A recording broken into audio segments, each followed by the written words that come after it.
আসসালামু আলাইকুম বন্ধুরা, আশা করি আপনারা সবাই ভালো আছেন। আলহামদুলিল্লাহ আমিও ভালো আছি। তো আজকে ছোট বোন মুসকানকে নিয়ে যাচ্ছি আমার আব্বুর কবর পরিষ্কার করার জন্য।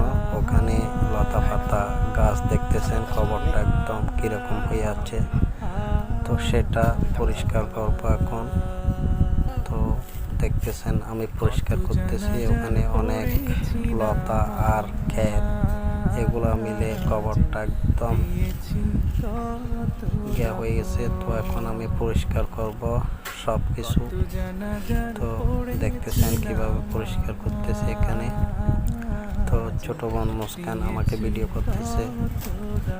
তো দেখতেছেন কিভাবে লতাগুলো ছাঁটাই করতেছে কবরের উপর থেকে। তো প্রত্যেক বাবা মা তাদের ছেলে সন্তানকে লালন পালন করে, ভালো শিক্ষা দীক্ষা করে, কারণ তাদের মারা যাওয়ার পর